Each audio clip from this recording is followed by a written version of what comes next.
The people once trapped within the boundaries of the simulation are now trapped within the walls of the simulation ships. It wasn't what they expected, but they were still glad that they were not living fake lives. But not everyone was content with this fate. Knowing that their lives were lies drove some people mad. This anger, fear, and sadness took over some of the people's minds with a blinding rage. 2 simulation ships were destroyed by the peoples inside of them. The rest of the ships kept moving on.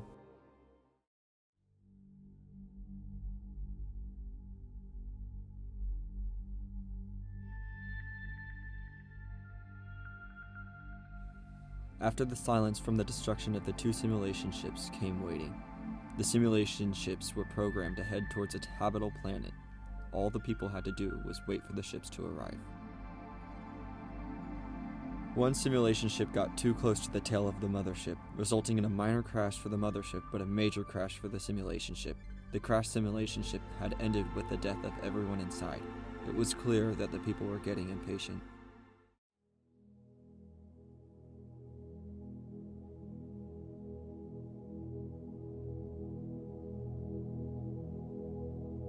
This is it, their new home. They were approaching the planet that the simulation ships were heading towards.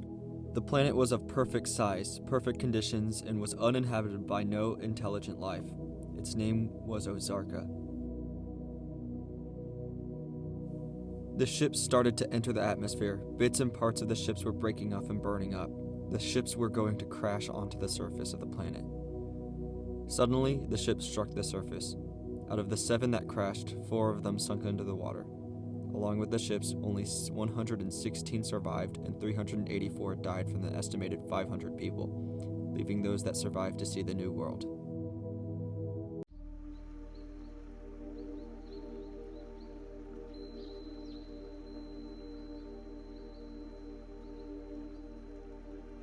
This is their new home, whether they liked it or not. The people started to build, colonize, and thrive on the new land. Relics from their past life scattered about the island, including the crashed mothership and 2 simulation ships along the island. The power source of the mothership, deemed the Cube of Independence, crashed separately on the southwestern shore of the island. It originally charged its power with energy from life sources, such as the bioreactors or very vibrant and energy-full plant life. Its power was running dry, sadly, representing the once abundant power that the Cradons had, now running empty and in need of repair. A thing the people noticed on the island that showed signs of life was the strange, sunken statue of a giant. It rested on top of a mountain and had the label of Voldir. The last glimmer of green from the Cube of Independence flickers, then fades away for good. Its power was completely empty.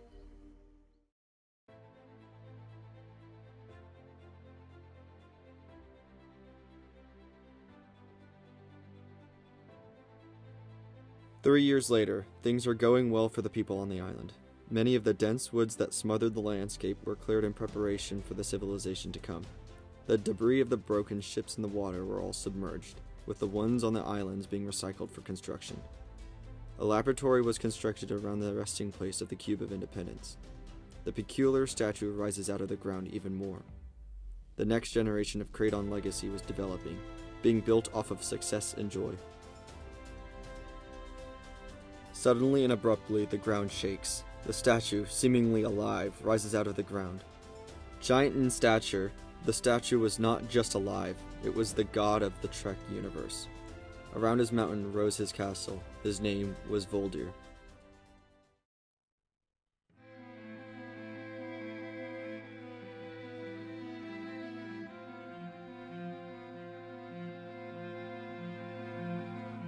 Voldir tells the people that he is here for a reason, to protect them from LEEROY. He tells them his story. It was a perfect utopia of little green blobs. The species was known as blobs. They were intelligent, yet not exactly strong. One day a blob craved power. He wanted to be stronger than everyone. This strong desire for power ended up being the end of the civilization. This power-craving green blob was known as LEEROY. LEEROY realized the one thing that was keeping him from getting more power was the fact that he was almost completely immobile. He searched and searched for an answer to movement, leading him to develop blueprints to make out the perfect body. He forged his new armored body out of the strongest metal he could find on his planet. Needing a way to power his new body, he broke into a science lab with his body on a temporary power battery. He found a device capable of absorbing energy and took it to install it onto his body. LEEROY went on a rampage with his new body. He single-handedly went to bring the extinction of his own species, leaving only him left. Now that he was the most powerful of his species, he felt complete. He felt like his life was completed, that he was in control. But with his newfound powers, he wanted more. Even though LEEROY had a body, he still wasn't able to make it out of the atmosphere. LEEROY developed a way for his power source to be transferred throughout the whole body. If he had enough energy, he could be able to transfer his energy into a single position to overload with energy, splitting the time and space in that area to a different location in his current dimension. LEEROY absorbed all energy on the entire planet in preparation for this. He struck the air in front of him to tear a rip in front of him. He walked through to appear on a totally new planet. LEEROY repeatedly did this process. He would take over the planet, absorb all energy from it, then teleport. Eventually, he would build up enough energy for his ultimate goal, to overload with enough energy to cross into the neighboring dimension. Once he had destroyed and stolen the energy of over 15 different planets, he knew he was ready. Next to the flames of the city he destroyed, he punched the air once again, but with all of his energy. Nothing happened. LEEROY had come across an obstacle in his way. The god of the dimension was preventing him from traveling to any different dimension. He vowed to destroy him, Lord Voldir. Voldir says that soon LEEROY will arrive, and he will have to fight against him for the sake of the universe. The time had come, LEEROY's arrival. Voldir had to leave to fight him. It was their only hope to save the island from what would come next. Voldir ascends off the world and faces LEEROY. As a god, Voldir had the ability to prevent a specific being from teleporting to a different dimension. The only way for LEEROY to leave is if there was no god to stop him, so his only option was to somehow get rid of Voldir. LEEROY had an idea. LEEROY took his fist and smashed against Voldir's chest. Light was flashing, a rip in space formed and sucked away Voldir to a totally different dimension. Since it wasn't LEEROY who was traveling to a different dimension, his ability still worked on Voldir. Now that nobody was there to stop him, he had all the time he wanted before he left for a new dimension. LEEROY smashes off a piece of Ozarka's moon, teleports him and the chunk into the sky above the island, and then rides the falling chunk onto the island. The chunk crashes onto the island. He lands and looks around his landscape he would have to deal with. LEEROY shoots off into space to destroy the island that Voldir loved so much.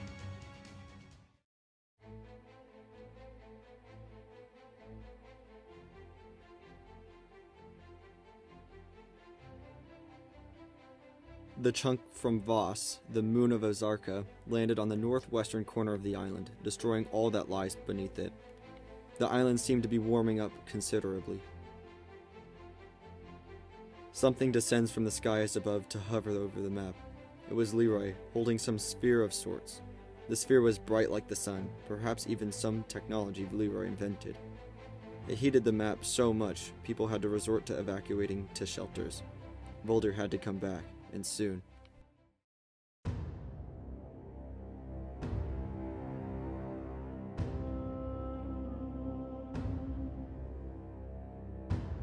Fearing that Voldir may never return to save them, everyone seeks refuge in the safe houses on the island. Meteors from the moon, Voss, pulverize Voldir's castle. Thankfully, LEEROY's miniature sphere burns out over the course of the part. After the sphere completely runs empty, LEEROY initiates his next step to destroying the island. LEEROY breaks apart pieces from a nearby flourishing planet. The debris was directed towards the island. The meteors rain down on the island.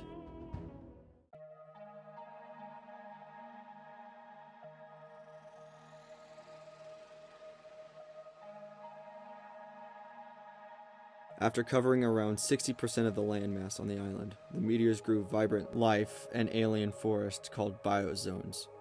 They flourished and spread through the island. The energy of the plant life was so immense, the once dead Cube of Independence quickly absorbed some of its energy. Its green energy started to glow brighter, eventually becoming just as bright as it once was.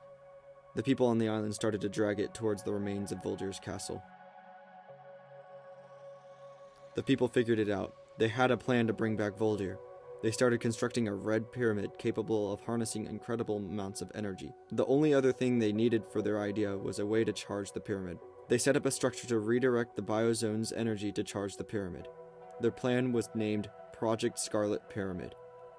Its purpose was to exert enough energy to rip open a gate to the dimension Voldir was sent to, bringing him back to fight LEEROY.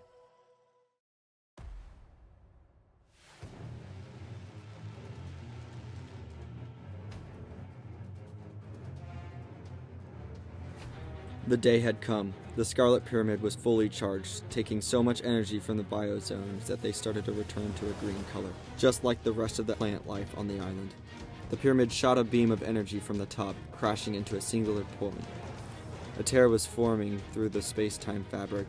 On the other side, it was Voldir. He passed through the tear as it shut behind him.